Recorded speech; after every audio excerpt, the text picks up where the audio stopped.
네, 경제 뉴스를 챙겨보셔야죠. 유한타증권 골드센터 영업부 곽영훈 부장 함께합니다. 안녕하세요, 부장님. 네, 안녕하십니까. 예, 앞서 오프닝 때도 언급이 됐습니다만 미국 연준이 금리 인하 단행을 했고 지수 선물이 경기를 일으키다시피 떨어지더라고요. 바로 우리 시장도 오락가락 방향성 못 찾고 변동성이 나타나고 있는데요. 시장 코멘트는 어떻게 하고 계실까요? 네, 이렇게 보시는 게 좋을 것 같습니다. 예. 전날에 미국 시장 많이 올랐지 않습니까? 그래서 또 선물은 또 반대로 한 4% 이상 좀 빠지고 있는데 당분간은 어떤 그 변동성이 있다라고 좀 보셔야 될 것 같아요. 그래서 일단 근본적인 코로나19에 대한 어떤 해결이 되지 않는 이상은 시장 어떤 부양책에 의해서 증시가 좀 왔다 갔다 한다고 보는데요. 좀 올랐다 떨어졌다 반복하면서 하방을 확보할 건지 아니면 추가적인 하락은 나올 건지는 좀 더 지켜보셔야 될 것 같고, 우리 시장 같은 경우에도 어느 정도 그 하방을 확보해서 반드시 급반등을 한다 보기는 어려워요. 그래서 좀 이렇게 올랐다 떨어졌다 반복하지 않겠나. 그래서 지금은 좀 심리적으로도 그런 부분에 대해서 조금 이렇게 좀 완화가 된 것 같아요. 그래서 좀 선물이 크게 오르든 떨어지든 현재로서는 차분히 지켜보시는 게 바람직하다 이렇게 말씀드리겠습니다. 네, 예쁘게 지금 휴대폰을 딱 들고 하시는데요. 네. 언제 사신 거예요? 이거 산 지는 한 1년 반 정도 됐고요. 예, 네, 슬슬 교체 고려를 하시겠어요? 돈이 없어서 더 써야 될 것 같습니다. 예, 오래 2, 3년 쓰시고 정도. 보니까 네. 짱짱하네요. 근데 여러분들 혹시 애플의 아이폰 휴대폰 교체를 고민하시는 분이 계시다면 한 2주간은 더 미루셔야겠습니다. 다음 기사 한번 확인을 해보실까요?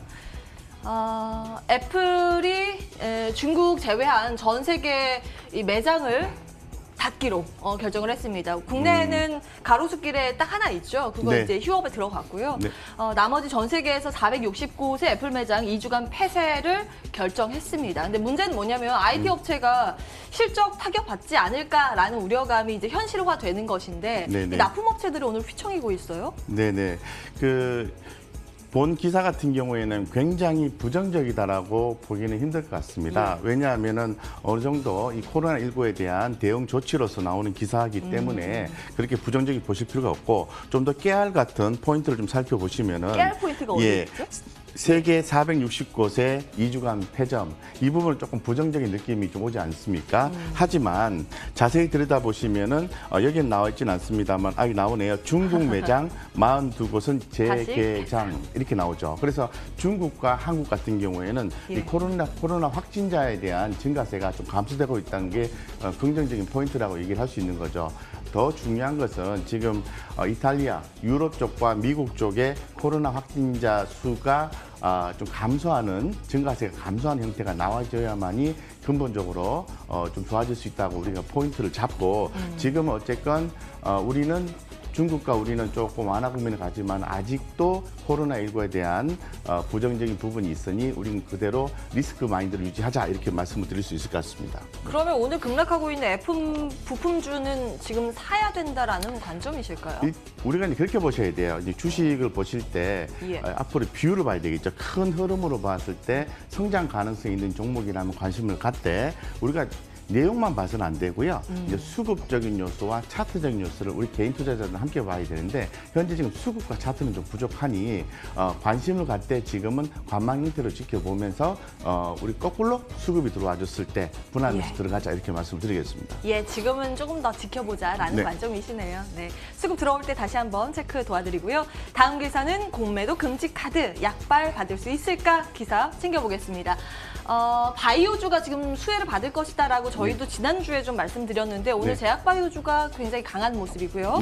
금융당국이 6개월 동안 공매도 아예 금지 결정을 했죠. 근데 잔액 비중이 높은 기업이 어떤 게 있냐 딱 봤더니 1위가 HLB라서 오늘 증권가에서 이 이야기가 굉장히 많이 나옵니다. 어떤 관점? 바이오주가 수혜를 입을 것이다라고 이야기하는 이유는 좀 달리 표현하게 되면은 이 바이오주는 이 꿈을 먹는 주식이죠. 즉 기대감으로 주가가 형성이 되는 거죠. 그중에서는 HLB 같은 경우에 기존에 이제 임상 3상에 대한 결과가 좀 긍정적으로 나오지는 않았습니다. 않았는데 공매도 금지에 따라서 주가가 조금 한 8% 정도 올라가나요? 예, 어쨌건 이 바이오주는 기대감에 의해서 움직이기 때문에 때문에 공매도가 좀 더 좀 심하다라고 말씀드리고 그에 대한 측면에서 긍정적이다 말씀드리겠습니다. 지금 현재 바이오주는 제가 말씀을 드린 것처럼 이 선별적인 투자가 필요하다라고 말씀을 드리고 좀 더 자세히 말씀을 드리면 이 코로나19에 대한 치료제의 기대감이 있는 종목의 트레이딩이 나오고 있다. 따라서 이 관련된 기업들은 트레이딩 관점으로 대응을 하셔도 뭐 충분히 짧게 대응하신다면 수익을 남길 수 있는 구간이다라고 말씀을 드리겠습니다. 짧게면 어떤 기업? 사실 지금 보시면은 전날에 일양약품, 예. 일양약품도 그렇고 제넥신도 그렇고 지금 녹십자 셀 같은 경우 바이오주도 예. 있지 않습니까? 그래서 급등한 후에 수급적인 요소에서 주가가 좀 내려갔을 때 해당 내용이 하루 만에 사라진 건 아니기 때문에 저가 매수에 좀 들어가서 조금 다시 한 3에서 5% 정도 올라오면은 좀 이렇게 매도를 하고 또 다른 걸 대응하는 어떤 그런 트레이딩 전략이 지금 현재 시장에서는 맞다 이렇게 말씀을 드리겠습니다. 네, 지금 말씀 주신 기업들이 바로 이 이슈 때문에 오르고 있는데요. 다음 기사 보시죠. 이 제약바이오는 공매도 이슈뿐만이 아니라 코로나19의 영향도 있습니다. 백신, 치료제 개발하는 업체들이 지금 주목을 받고 있는데요. 일양약품이 이제 후보 물질을 발견하면서 전거래일에 상한가를 기록했고 오늘도 강합니다. 네. 그리고 국내에서는 16개 업체가 치료제, 백신을 개발한다라고 선언을 하면서 네. 이들 종목, 아까 말씀하신 그 기업이 네. 포함되어 있죠. 종목들이 좀 주목을 받고 있는데 네. 근데 자세히 보면 지금 임상 승인받은 곳은 이뮨메도 딱 한 건. 근데 네, 네. 이것도 사실은 코로나19 치료제라기보다는 네. 감기 치료제 이쪽으로 네. 지금 임상이 진행이 되고 있죠. 네네. 이게 가능성이 있는 이야기인 건지 이걸 보고 지금 매수에 가담해도 되는 건지 좀 진단 부탁드립니다. 일양약품이 오늘 좀 급등이 또 나왔더 그죠? 그래서 먼저 결론부터 좀 말씀드리겠습니다. 일양약품, 슌팩트 그리고 대웅제약의 판권 이렇게 나눠지게 되는 거죠. 만약에 여러분들께서 트레이딩에 접근을 하신다고 하면은 일양약품에 접근하시는 게 맞다고 말씀을 드리겠습니다. 내용을 좀 추가로 또 말씀을 드리면 기존에 메르스인가요? 백혈병 치료제 슈팩트. 예. 기존 치료제로서의 안정성은 확보가 돼 있고 현재 지금 코로나19에 대한 치료 효과가 있다. 라고 효과가 좀 나오고 있다라고 얘기를 하고 있는 거죠. 하지만 확정된 건 아니죠. 이 전 세계의 의견은 그렇습니다. 이 코로나19에 대한 백신에 대한 부분은 단계에 나오기는 쉽지 않다라고 얘기를 하고 있기 때문에 우리가 이 내용에 대해서 확신을 갖고 투자를 하시는 것보다는 시장의 이슈로 몰려있는 한 종목 중에 하나이기 때문에 트레이딩 관점으로 접근하는 것은 기술적으로 가능하다라고 말씀을 드리겠습니다. 네, 이제 치료제 백신 개발에 들어간다고 해도 이게 치료제가 정말 나오는지 여부도 보셔야 되는 부분이고 사실은 불확실성입니다. 이보다는 결국에는 수급과 주가의 흐름이 어떻게 전개되는지를 보면서 제약바이오 대응을 하자라는 말씀을 주셨으니까요. 참고해 보시기 바라겠습니다. 자, 이번에 수급 특징주 이어서 확인을 해볼까요? 오늘도 주구장창 외국인은 삼성전자를 팔고 있습니다. 이 와중에서도 뭐 살까 외국인들 봤더니요.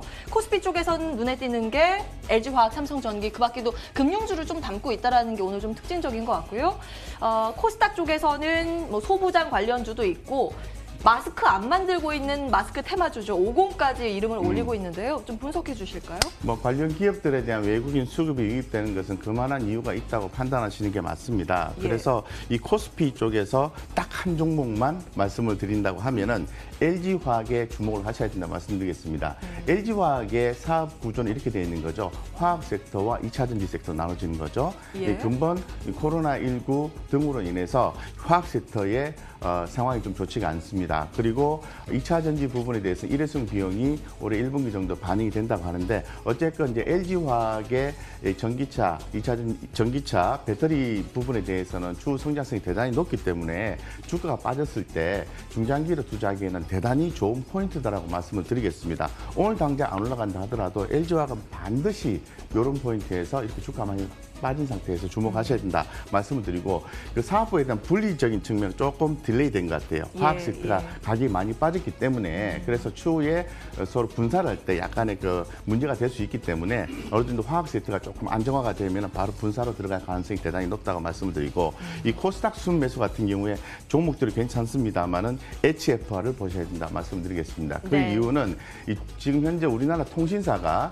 하반기에 5G에 대한 투자를 하려고 했으나 미리 당겨서 이제 한다고 얘기가 나왔죠. 그리고 더불어서 이 중국 같은 경우에도 이 5G 인프라를 구축하기 위해서 투자한다라고 발표가 되었습니다. 따라서 뭐 RFHIC라든가 기타 관련된 종목들이 움직이고 있는데 여기에서는 HFR이 충분한 가격이 빠졌기 때문에 주목하셔도 좋다라고 말씀을 좀 드리겠습니다. 예, 50 좀 질문 드리고 싶은데요. 지금 한 번 테마주는 진짜 영원한 테마주인가 봅니다. 네.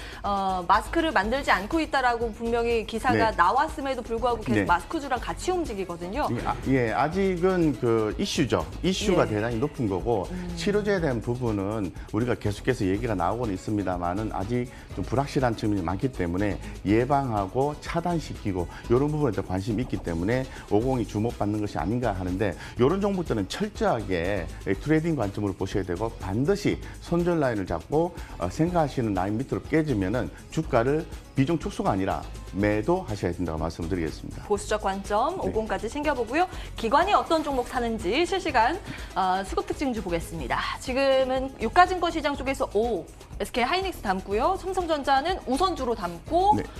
요즘 아모레퍼시픽이 네. 외국인도 그렇고 조금 매수가 들어오는 것 같아요. 셀트리온 주구장창 말씀하신 그 종목인데 네. 요즘 주가가 상승하고 있고요. 코스닥 쪽에서는 마찬가지의 그런 흐름이네요. 뭐 반도체나 소부장 쪽 많이 담고 네. 있습니다. 네. 코멘트는요? 기관 매수 종목 중에서는 SK와 하이닉스, 삼성전자 중에서 예. 어떤 종목을 지금 더 사야 되느냐고 물어보신다면 두 종목도 괜찮습니다만은 SK 하이닉스의 상승에 대한 변동폭이 더 클 가능성이 높기 때문에 SK 하이닉스를 말씀드리고 이 코스닥 쪽에서는 다 좋습니다만은 RFHIC 주목하셔야 된다. 제가 말씀드린 것처럼 국내 통신사의 5G 투자, 중국의 5G 인프라 투자 이런 부분이 주목된다고 말씀드리겠습니다. 예. 삼성전자보다는 지금 SK 하이닉스 쪽에 조금 더 주목을 하셨습니다. 기억해 보도록 하고요. 유한타증권 골드센터 영업부 곽영훈 부장과 함께했습니다. 말씀 고맙습니다.